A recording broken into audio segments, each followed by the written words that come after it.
అని అర్థం. ఏంటంట? క్రీస్తులో ప్రవేశించామని అర్థం బాప్తిసం అంటే. రెండోది, యేసు క్రీస్తులోనికి మనం ప్రవేశించిన మనం యేసయ్యలో ఆనందిస్తున్నాము, లోకంలో నుంచి ప్రత్యేకంగా తీసుకొని రాబడ్డాము. బాప్తిసం అనగా ముంచటం అని మనం అనుకుంటాం. అంటే పాత జీవితాన్ని పాతిపెట్టి కొత్త జీవితంలోకి ప్రవేశించటమే బాప్తిసం. చీకటిలో నుంచి వెలుగులోకి రావటమే బాప్తిసం. ఈ బాప్తిసం అనేది యేసు ప్రభు మనకు మాదిరి చూపించి వెళ్ళిపోయాడు. ఒక దేవుడేంటి అసలు బాప్తిసం అవసరం లేదు అనుకుంటే మనకు మాదిరి చూపించాడు. ఎందుకు తెలుసా? మనం బాప్తిసం తీసుకోవడం ఉద్దేశంతో మనందరూ బాప్తిసం తీసుకొని దేవుని ఆనందించాలని, ఆయనలో ప్రవేశించాలని, ఆయనకి నమ్మకంగా, నీతిగా, నిజాయితీగా జీవించే ఉద్దేశంతో బాప్తిసం మాదిరి చూపించిపోయాడు. నువ్వు యేసు ప్రభువుని నమ్మిన తర్వాత బాప్తిసం తీసుకోక ముందు ఎలా ఉన్నావో అది వేరే విషయం. మందిరికి వస్తున్నావు, పాటలు పాడుతున్నావు, దేవుని స్థుతిస్తున్నావు, అది వేరే విషయం. బాప్తిసం తీసుకున్న తరువాత నీ జీవితమే మారిపోవాలి. అర్థమవుతుందా? అర్థమవుతుంది కదా? అర్థమవుతుందా? ఇప్పుడు మీరు బాప్తిసం తీసుకున్న తర్వాత మీకు చాలా మంది తెలీదు, అందరికీ మీకు తెలుసు. ఏమంటారంటే ఫలాని హనుమంతు, ఫలాని సుస్మిత, లింగమ్మ, వెంకటరమణ వీళ్ళు బాప్తిసం తీసుకున్నారంట, చూద్దాం. అంటే బాప్తిసం తీసుకోక ముందు మనం చేసే మిస్టేక్స్, మనం చేసే పొరపాట్లు అన్నీ కూడా ప్రజలకు తెలుసా తెలీదా? తెలుసు. కానీ బాప్తిసం తీసుకున్న తరువాత ప్రజల గురించి సాక్షి చెప్పాలి. నిజంగా వాళ్ళు బాప్తిసం తీసుకున్నారంటయ్యా, వాళ్ళు చాలా బాగున్నారు, ఇప్పుడు నిజంగా చాలా భక్తిగా పరిశుద్ధంగా ఉన్నారు. అంతకుముందు ఆ విధంగా ఉండేది కాదు వాళ్ళు, ఇప్పుడు మాత్రం చాలా భక్తిగా ఉన్నారు. అంతకుముందు ఆ మాటలు లేవు వాళ్ళ దగ్గర, ఇప్పుడు మంచి మాటలు వస్తున్నాయి, పరిశుద్ధమైన మాటలు వస్తున్నాయి అని ప్రతి ఒక్కరూ నీ గురించి సాక్షి చెప్పాలి. ఇది బాప్తిసం అంటే. బాప్తిసం మెయిన్ ఏంటంటే మన క్రీస్తులో ప్రవేశించటం. ఆయన మరణంలోనికి బాప్తిసం పొందినటువంటి మీరు ఎదుగురాన్నట్టు అర్థం ఏంటంటే ఆయన మరణాన్ని జ్ఞాపకం చేసుకున్నట్టు అర్థం ఏంటంటే ఏ విధంగా మరణించాడు. బాప్తిసం తీసుకున్న యేసుక్రీస్తు ప్రభు లోకంలో కష్టపడ్డాడు, శ్రమ పడ్డాడు, పట్టబడ్డాడు, ఏడవబడ్డాడు, దంచబడ్డాడు, గాయపరచబడ్డాడు, రక్తం కార్చాడు. ఆయన మానవులందరిలాగా రక్తం కార్చి శ్రమపడి ఆయన చనిపోయి 3వ దినాన లేచి తండ్రి కుడి పార్శ్వాన కూర్చొని నీ కోసం నా కోసం విజ్ఞాపన చేస్తూ మరలా రాబోతున్నాడు. అది మనకు చదువుకున్న వాక్యం. అంటే క్రీస్తు యేసులోనికి బాప్తిసం పొందని మీరందరూ ఆయన మరణంలోనికి బాప్తిసం పొందుకొని మీరు ఎదుగరాని అన్నాడు కదా. ఆయన మరణానికి జ్ఞాపకం చేసుకోవాలి మనం. నీ కొరకు యేసుప్రభు లోకంలో జన్మించిన దేవుడు, ఆయన బాప్తిసం తీసుకున్న దేవుడు, ఆయన ఏ విధంగా లోకంలో మరణించాడు, ఎలా జీవించాడు అంటే ఏంటంటే నీకు వచ్చే శ్రమలు, కష్టాలు, శోధనలు ఎన్నైతే వస్తున్నాయో ఎవరిని జ్ఞాపకం చేసుకోవాలా? అది బాప్తిసం. నువ్వు యేసయ్యని జ్ఞాపకం చేసుకోవాలి. నువ్వు యేసయ్యని కానీ జ్ఞాపకం చేసుకుంటే నీకు అంత ఈజీగానే ఉంటుంది. కనుక నువ్వు బాప్తిసం పొందినటువంటి నీవు, పొందబోతున్నటువంటి నీవు నీ జీవితం ఒక్కసారి యేసు ప్రభువుకు సమర్పించాను. అయ్యా నేను బాప్తిసం తీసుకోబోతున్నాను, నేను నీ వల్లే మార్చబడాలి. ఇక శ్రమలు వస్తాయి, బాప్తిసం తీసుకునే కష్టాల శోధ ఖచ్చితంగా వస్తాయి. నీ భర్త ద్వారా నీకు రావచ్చు, ఇరుగు పొరుగువారి ద్వారా రావచ్చు, బిడ్డల వల్ల రావచ్చు, అత్త మామ ద్వారా రావచ్చు, కుటుంబ ద్వారా రావచ్చు, ఎన్నో వస్తాయి. అంతకుముందు బాప్తిసం తీసుకోక ముందు నీకు వచ్చే కదా కష్టాలు. ఆ కష్టాలు సరి చేస్తాను. ఒక మాటకి ఒప్పుకుంటావా? భర్తకి ఒప్పుకుంటావా? భర్త ఒక మాటకి 3 మాట్లాడతావు కదా నువ్వు, అంతే కదా? లేదా మీ అమ్మ అంటే 4 మాట్లాడతావు కదా నువ్వు. పక్కన వాళ్ళంటే వాళ్ళు చూస్తే మనం మొక్కం వస్తాం కదా మనం. ఆ విధంగా కాకుండా యేసు ఏం చేశాడు మొక్క మీద? అది బాప్తిసం అంటే. యేసు మొక్క మీద ఊహించుకున్నాడు, అవమానించబడ్డాడు, దూషించబడ్డాడు, నిందల పాలైపోయినాడు. నేను వినిపిస్తారా? పోయి బాప్తిసం తీసుకున్నట్టయో అన్నాడు. అనుకో మౌనంగా వెళ్ళిపో. నీ మౌనమే నువ్వు అలా మార్చడానికి అవుతావు. నువ్వు కానీ అప్పట్లాగానే కానీ మాట్లాడుతూ ఉంటే వాళ్ళు మాట వింటారు. అందుకని మీరు నలుగురు ఇప్పుడు బాప్తిసం తీసుకుంటున్నారు. మీ నలుగురు తీసుకున్న బాప్తిసం మీ నలుగురు ద్వారా 4 ఆత్మలు రావాలి. హల్లెలూయా. అర్థమవుతుందా? మీరు తీసుకున్న బాప్తిసం అప్పుడు హనోకి ఎలా ఉన్నాడు, అంతకుముందు ఎలా ఉన్నాడు, ఎట్లున్నాడో తెలియదు. ఇప్పుడు బాప్తిసం తీసుకున్నాక ఎట్లున్నాడు? వాళ్ళు ఉన్నాడు. ఇప్పుడు భార్యతో బాగున్నాడు, భార్య భర్తతో బాగున్నాడు.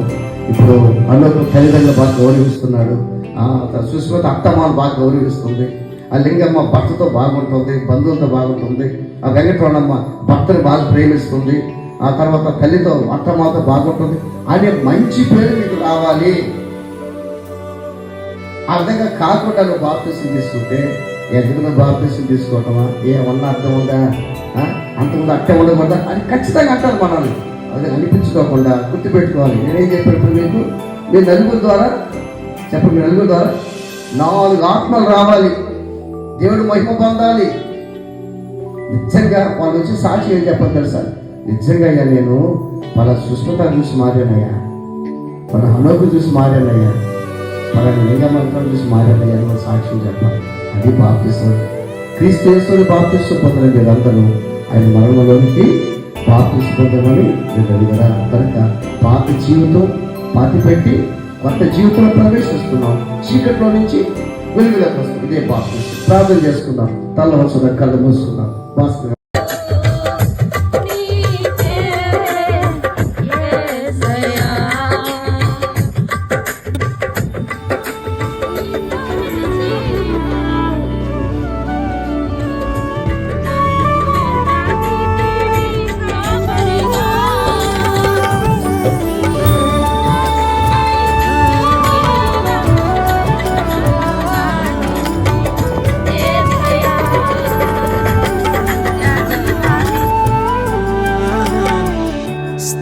స్థిరపరచువాడవు, బలపరచువాడవు, పడిపోయిన చోటే నిలబెట్టువాడవు, ఘనపరచువాడవు, హెచ్చించువాడవు, మా పక్షము నిలిచి జయమిచ్చువాడవు.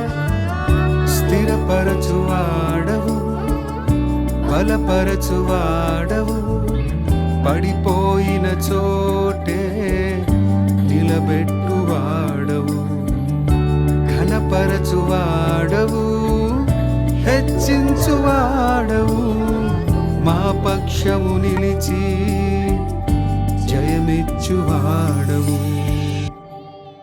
ఏమైనా చేయగలవు, కథ మొత్తం మార్చగలవు, నీ నామముకే మహిమంతా తెచ్చుకొందు.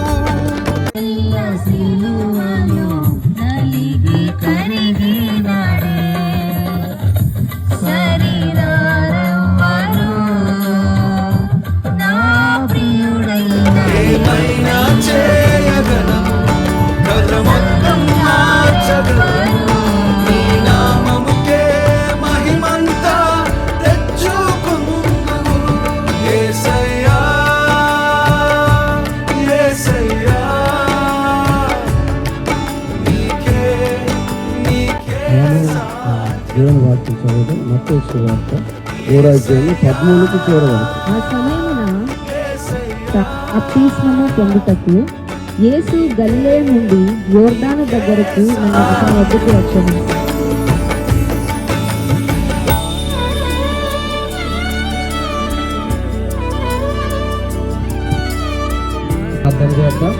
పరిశుద్ధుడైన దేవా యేసయ్యా, మీకు స్తోత్రాలు. జీవాధిపతి మీకు వందనాలు తండ్రి. ఉదయకాల సమయంలో ఆత్మోపురి ప్రాంతం నందు తండ్రి సజీవుడైన క్రీస్తు పరిచర్యను మీరు ప్రేమించి ఈ 2025వ సంవత్సరమున 30వ తారీఖున చివరి డిసెంబర్ నెల 30వ తారీఖున తండ్రి పరిచర్యలో 4 బిడ్డలకు మేము రక్షించబడడానికి గుర్తుగా అయ్యా మీరు ఏదైతే మాకు మాదిరిగా చూపించారో ఆ నీటి మూలముగా బాప్తిజం తీసుకోవాలని బిడ్డలు అంగీకరించి ఉన్నారు.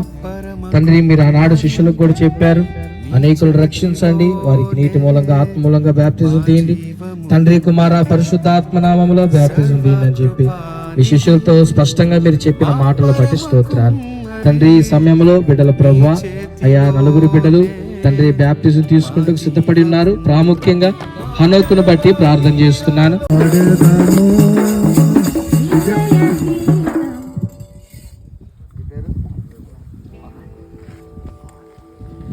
బాప్తిసం తీసుకుంటున్నారు చెప్పండి మాటను బట్టి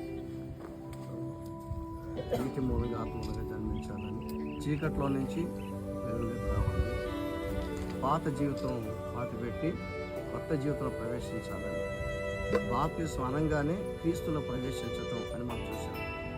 కనుక దేవునికి నమ్మకంగా యథార్థంగా జీవించడానికి నువ్వు పూర్తిగా విశ్వసిస్తున్నావా? అయితే బాప్తిసం తీసుకున్న తర్వాత ఎంతవరకు నీ రక్షణ కాపాడుకుంటావు? చనిపోయినంత వరకు నీ రక్షణ కాపాడుకుంటావు. కనుక ఎన్ని సమస్యలు ఆటంకాలు వచ్చినా సరే దేవునికి నమ్మకంగా జీవిస్తాను అని నువ్వు సంఘం ఎదుట, దేవుని ఎదుట, పెద్దల ఎదుట నువ్వు ఏం చేస్తున్నప్పుడు ప్రమాణం చేస్తున్నావు. కనుక ప్రియమైన దేవుని బిడ్డలారా, అనుమతించిన సాక్ష్యాన్ని బట్టి అతను నమ్మకంగా దేవునికి ఇష్టడుగా జీవించేదానికి పూనుకున్నాడు. ఎన్ని కష్టాలు బాధలు వచ్చినా ఆయనతో ఉంటానని ఇచ్చినటువంటి వాగ్దానాన్ని బట్టి తండ్రి యొక్కయు, కుమారుని యొక్కయు, పరిశుద్ధాత్మ యొక్కయు త్రియేక దేవ నామన బాప్తిసం ఇస్తున్నాను. ప్రభువా నీ వందనాలు. బిడ్డని దీవించయ్యా, ఆశీర్వదించండి. నీ చేయి నుంచి బిడ్డని అభిషేకించి నీ కృపదయిచ్చే తండ్రి, కుమార, పరిశుద్ధాత్మ నామములో బాప్తిసం ఇస్తుడుగా కృపదయిచ్చేయమని యేసు నామందు ప్రార్థిస్తున్నాను తండ్రి. హోసన్నా జయమే, హోసన్నా జయమే, హోసన్నా జయమనదే, హోసన్నా జయమనదే. సంపన్నుడైన యేసయ్యని బంగారు పాదాలకు వందనాలు ప్రభా. ఈ మధ్యాహ్న సమయంలో ప్రభా ఇదిగో నా తండ్రి అయ్యా యోర్దాను దగ్గరికి ఏ విధంగా యేసు ప్రభు ఎంతగా వెళ్ళి నాయన బాప్టిజం తీసుకున్నారో ఈ రోజునైనా ఈ డిసెంబర్నైనా 30వ తేదీనైనా అయ్యా చివరిలో ఉంటున్నాం. ఇదిగో నా తండ్రి సుస్మిత ఒక తీర్మానానికి వచ్చిన ప్రభావ ఆయన ఇదిగో అక్కడ తీర్మానం స్థిరపరచండి. నీతో అంటుకట్టు కూడా నేను అనుకుని జీవించే జీవితాన్ని ఇచ్చి అక్కడ ఎన్నో సంవత్సరాల నుంచి నీ మందిరానికి వస్తుండే పోవచ్చును. కానీ ఆయన ఇప్పుడు నేను దేవునితో సహవాసం కలిగించాలా, నా ప్రభు పనులైనా చేయాలా, నా దేవుని రాజ్యంలో వారసత్వం పొందుకోవాలనే ఆలోచన తలంపులతోనైనా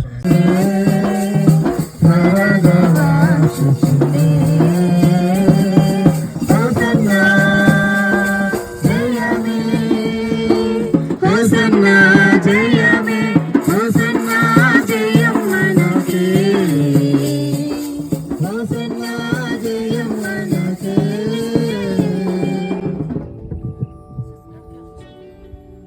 యేసుక్రీస్తు ప్రభువుని సొంత రక్షకులుగా, ప్రభువులుగా నడిపించారు.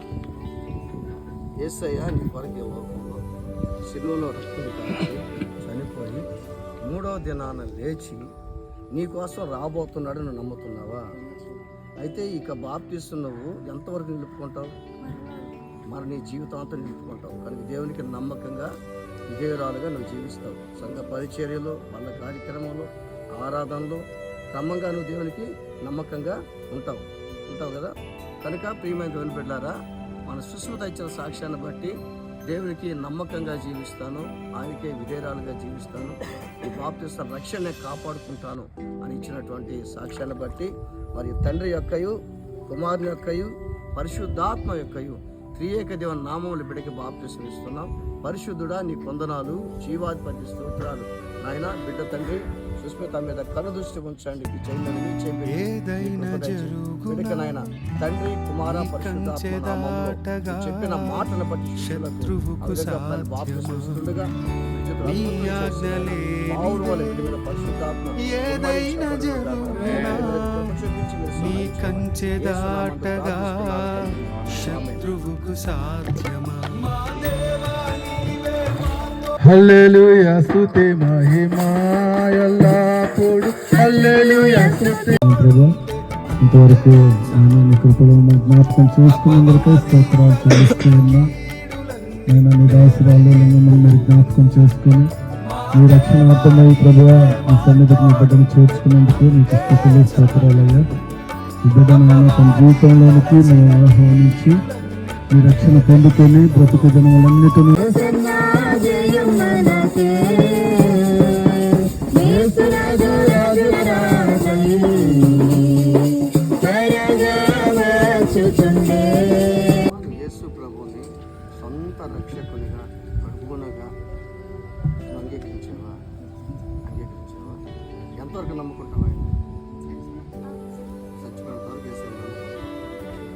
యేసు ప్రభు ఈ లోకానికి నీ కోసం వచ్చి మరణం చెంది 3వ దినాన్ని లేచి మృత్యుంజయుడై తిరిగి లేచి మళ్ళా రాబోతున్నాడు. మనందరి కోసం రాబోతున్నాడు. నమ్ముతున్నావా? నమ్ముతున్నావు. మరి నీ జీవితాన్ని నీ రక్షణను కాపాడుకుంటాం. ఎన్ని కష్టాలు వచ్చినా, ఆటంకాలు వచ్చినా, బాధలు వచ్చినా నీ రక్షణను కాపాడుకుంటాం. కనుక ప్రియమైన దేవుని బిడ్డారా, లింగం ఇచ్చిన సాక్ష్యాన్ని బట్టి మరి లింగం ఎన్ని కష్టాలు వచ్చినా, బాధలు వచ్చినా దేవునికి నమ్మకంగా జీవిస్తానిచ్చిన మాటను బట్టి లింగముకు తండ్రి యొక్కయు, కుమారుని యొక్కయు, పరిశుద్ధాత్మ యొక్కయు త్రియేక దేవుని నామములో బాప్తిసం ఇస్తున్నాను. పరిశుద్ధుడా నీ వందనాలు, జీవాధిపతి స్తోత్రాలు. తండ్రి, ఆనాడు ప్రభువా యోహాను చేతను బాప్తిసం పొందిన వెంటనే పావురు నాయన పరిశుద్ధాత్మ రూపం వల్ల వచ్చుండగా తండ్రిని బిడ్డ మీద పరిశుద్ధాత్మ కుమ్మరించబడును కాక మీరు దీవించి నీ కృపను జ్ఞాపకం చేసుకొని లింగమ మీద నీ దయా కిరీటం ఉంచి తండ్రి, కుమార, పరిశుద్ధాత్మ నామములో బాప్తిసం ఇస్తుండగా మీరు మహిమ పొందమని యేసు నామములో ప్రార్థిస్తున్నాను తండ్రి. ఆమేన్. శరీర రోగమైనా అది ఆత్మీయ వ్యాధి అయినా ప్రభు, ఒకసారి మా ప్రార్థన ఆలకించండి, మా ప్రార్థనకు ప్రతిఫలమును దయచేయండి. ఈ సమయమున తండ్రి యొక్క సంతోషకరమైన సమయం తండ్రి, దేవదూతలు తండ్రి, మీరు మేము ఆకాశం ముందు తేలి చూస్తూ ప్రభు ఎంతగానో సంతోషిస్తున్న దినం తండ్రి. ఈ యొక్క సమయంలో నేను ఎదుటను జ్ఞాపకం తెచ్చుకున్న దాన్ని బట్టి వందనాలు. నీవే రక్షకుడు అని ఎరిగి నా తండ్రి నమ్ముతూ తండ్రి నేను యొక్క బాప్తిసంలోకి వెళ్తుండగా ఒక్కసారి జ్ఞాపకం తెచ్చుకోవడమని ప్రార్థిస్తున్నాను తండ్రి. ఇక పాత జీవితం గతించిపోవాలని కృపను అనుగ్రహించమని ప్రార్థిస్తున్నాను. ఇక నూతనమైన జీవితాన్ని బిడ్డకు మీరు ప్రసాదించినందుకు స్తోత్రములు. ఇక బాప్తిస్తానికి తగినటువంటి ప్రతిఫలాలు ఫలాలు తండ్రి ఫలించుటకు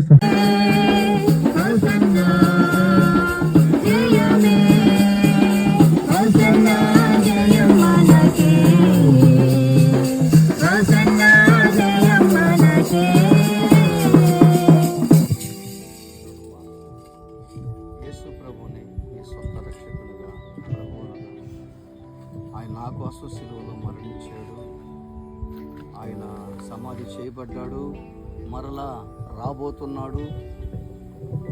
నేను కూడా యేసుని ఎదుర్కోవాలి. బాప్తిసం అంటే క్రీస్తులో ప్రవేశించటమే అని నేను విన్నాను. కనుక దేవునికి బాప్తిసం తీసుకున్న తర్వాత నేను నమ్మకంగా జీవించాలి అనే విశ్వాసం, నమ్మకం లేకుండా నువ్వు ఎంతవరకు యేసు ప్రభుని నమ్ముకుంటావు? చనిపోయినంతవరకు యేసుని నమ్ముకుంటావు. క్రీస్తునందు ప్రియమైన దేవుని బిడ్డలారా, ఒకప్పట్లో వెంకటరమణ మందిరంకి వచ్చేది. వాళ్ళ అన్న పాల్స్ అని ఉన్నప్పుడు, వెంకటరమణ పెళ్లి కానప్పుడు ఎంతో యాక్టివ్గా వెంకటరమణ పాల్గొనేది. పెళ్ళైన తరువాత ఇక మందిరానికి రాకుండా కొన్ని కారణాలు బట్టి వెళ్ళిపోయింది. మళ్ళీ ఆశ్చర్య రీతిగా దేవుడి బిడ్డని జ్ఞాపకం చేసుకున్నాడు. వీళ్ళ కుమార్తె పట్ల అద్భుతం, ఒక అద్భుతమే కదా, మాత్రం చాలా అద్భుతాలు చేశాడు. నడవలేని స్థితిలో ఉన్నప్పుడు నడిపించాడు దేవుడు. అమ్మని చర్చిలో నడవలేదు, అసలు నడవలేకపోతే ప్రార్థన చేశాం. ఎత్తుకొని వచ్చినటువంటి బిడ్డలు ఎస్తారమ్మ కానీ వెంకటరమణ ఎత్తుకొచ్చాడు, మనవరాలని కూతుర్ని నడిపించుకొని ఇంటికి తీసుకెళ్ళారు. దేవుడు అద్భుతంగా మందిరంలో జరిగించాడు. దాన్ని బట్టి రెండోది ఏంటంటే యేసుని నమ్ముకోవాలి. ముందు యొక్క ఆత్మ దేవుడి బిడ్డ పనిచేసింది కనుక యేసుని నమ్ముకునే ఉద్దేశంతో యేసుని సంపూర్తిగా నమ్ముకుంటుంది. కాబట్టి వెంకటరమణకు తండ్రి యొక్కయు, కుమారుని యొక్కయు, పరిశుద్ధాత్మ యొక్కయు త్రియేక దేవుని నామములో బాప్తిసం ఇస్తున్నాను. పరిశుద్ధుడా నీ వందనాలు. బిడ్డని దీవించయ్యా, ఆశీర్వదించి బిడ్డ విడిచిపెట్టలేదు నాయన, బిడ్డ విడిచిపెట్టలేదు. పెళ్లి కానప్పుడు నీ బిడ్డ ప్రభానికి నమ్మకంగా ఉండేది, అంత యాక్టివ్గా ఉండేది. పెళ్ళి అయిన తర్వాత కొద్దిసార్లు గ్యాప్ ఇచ్చావు. ఎన్నో కష్టాలు, బాధలు, శోధనలు, ఇబ్బందులు పడ్డారు. కుమార్తె విషయంలో నలిగిపోయారు. నువ్వు కుమార్తెను స్వస్థపరిచావు. నీ బిడ్డ మరలుచుకున్నావు. నీ బిడ్డ తండ్రిలో ప్రవేశించేటట్టు చేసావు. ప్రభాని స్తోత్రాలు చెల్లిస్తున్నావు. వెంకటరమణ దీవించు నాయన. భర్తని జ్ఞాపకం చేసుకోండి. బిడ్డను దీవించి బిడ్డకి తండ్రి, కుమార, పరిశుద్ధాత్మ నామములో బాప్తిసం ఇస్తుండగా కృప చూపించి మీరు మహిమ పొందమని యేసు నామములో ప్రార్థిస్తున్నాను తండ్రి.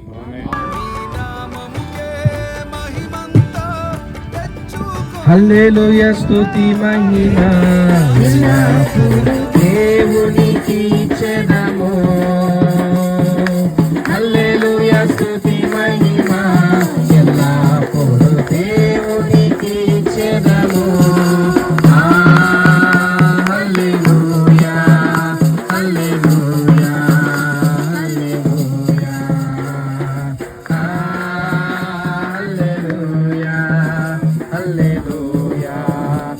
హల్లెలూయా హల్లెలూయా స్తుతి మహిమా ఎల్లప్పుడూ దేవునికి ఇచ్చెదము. ఆకాశము నుండి మన్నాను పంపిన దేవుని స్తుతించెదము. ఆకాశము నుండి మన్నాను ప్రార్థన చేసుకుందాం. పరిశుద్ధుడా నీ కొందనాలు, జీవాధిపతి స్తోత్రాలు. ఈరోజు సుదీర్ఘంగా నువ్వు మార్చావు, మంచి రోజుగా సంతోషించే రోజుగా నువ్వు మార్చినందుకు స్తోత్రాలు. మాకంటే ముందుగా మీరు దేవదూతలు తొంగి చూస్తున్నారు, సంతోషిస్తున్నందుకే స్తోత్రాలు. రక్షణ కార్యాన్ని బట్టి ప్రజలు రక్షించబడుతూ ఉండగా తొంగి చూస్తున్నందుకు స్తోత్రాలు చేస్తున్నాను. అయ్యా వాడు కూడా చూస్తున్నాడు, బిడ్డలు వాడి వైపు చూడకుండా బాప్తిసం తీసుకుని నలుగురు బిడ్డలు మీలో ప్రవేశించును గాక. వారి కుటుంబాల్లో సమాధానం నెమ్మదిని కలిగించమని ప్రార్థిస్తున్నాను. దేవా, సుస్మితాను అనోకును మీరు ఆశీర్వదించండి. లింగమ్మను దీవించు, వెంకటరమణని జ్ఞాపకం చేసుకోండి. నలుగురు బిడ్డల తండ్రి సంఘంలో 4 స్తంభాలుగా ఉండును గాక, 4 స్తంభాలుగా ఉండును గాక, 4 స్తంభాలుగా ఉండును గాక.